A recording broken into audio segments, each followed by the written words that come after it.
কখনো এই প্রকৃতির দিকে তাকিয়ে থাকবেন। এই প্রকৃতি অনেক ধরনের শিক্ষা দেয়। কোনো একটা গাছকে দেখুন কিভাবে সে মাটি থেকে জল শুষে নেয়। সে ঝড় হোক বা হোক কড়া রোদ সব সহ্য করে এবং অবশেষে সে ফল ধারণ করে। আর সেই ফল উৎপন্ন করার পরে সে ফল কিন্তু সে নিজে গ্রহণ করে না, এই সংসারকে প্রদান করে, যাতে পশু পাখি মানুষ তারা এই ফল গ্রহণ করে শক্তিশালী হয়ে উঠতে পারে, সুস্থ থাকতে পারে। সেভাবেই নদী, সরোবর এরা নিজেরাও কিন্তু নিজেদের জল গ্রহণ করে না, মাটিকে প্রদান করে, পশু পাখিকে প্রদান করে। সূর্য নিজেও নিজের জন্য প্রজ্বলিত হয় না, সে প্রকাশ ছড়িয়ে দিতে চায় আমাদের সবার কাছে, সে আলো পৌঁছে দিতে চায়।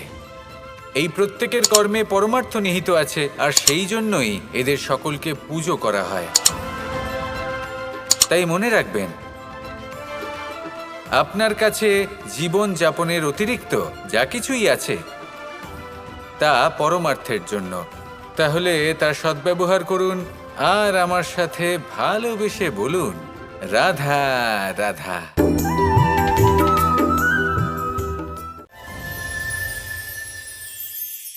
পরিবর্তন, এটা হলো সৃষ্টির অমূল্য নিয়ম। এই সংসারে সবকিছু সময়ান্তরে পরিবর্তিত হয়, এই সময়ও পরিবর্তিত হয়। পরিবর্তন চিরকাল হয়ে এসেছে আর চিরকাল হতে থাকবে। কিন্তু এবার আমরা সেই পরিবর্তন কিভাবে লাভ করব যেটা আমাদের প্রয়োজন, যেটা আমরা চাই? আমরা জীবনে বিকাশ চাই। এই বিকাশ কিভাবে লাভ করতে পারি? এই প্রকৃতি কিন্তু আমাদের অত্যন্ত উত্তম উদাহরণ দিয়ে বুঝিয়েছে। একটি বিন্দুর উদাহরণ দিয়েছে যা ভবিষ্যতে একটা বিশাল নদীর আকার ধারণ করে। এটা কিভাবে হয়? মেঘ থেকে একটি বিন্দু ঝরে পড়ে সেই পর্বতের ওপর যেখানে হিম আছে। সেই হিমের সংস্পর্শে আসা মাত্র সেই বিন্দুর সাথে আরও বেশ কিছু বিন্দু যুক্ত হয়। তারপর তারা অগ্রসর হয়, আরও কিছু বিন্দু যুক্ত হয়, আস্তে আস্তে একটা ক্ষীণ ধারার রূপ ধারণ করে এবং সেটাই ভবিষ্যতে আরও এগোতে থাকে। অনেকটা যাওয়ার পর যখন অনেক সংখ্যক বিন্দু একসাথে যুক্ত হয়, তখন সেটা বিশাল নদীর আকার ধারণ করে। এবার আমরা মানুষ বলে আমাদের সাথে এই নিয়মের অন্যথা হয় তা নয়। আমরাও এই প্রকৃতির অংশ, আমাদের ক্ষেত্রেও একই নিয়ম প্রযোজ্য। যখন পরিশ্রম করে অনেক সংখ্যক বিন্দু আমরা একত্রিত করব, তখনই পরিবর্তনের নদী প্রবাহিত হবে। প্রয়োজন হলো নিরন্তর পরিশ্রম করা এবং ধৈর্য ধরা।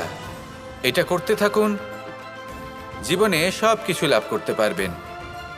কারণ প্রকৃতি আমাদের এটাই শিখিয়েছে, আর আমরা এই ব্রহ্মরই একটি অংশ, যার দ্বারা এই ব্রহ্মাণ্ড নির্মিত।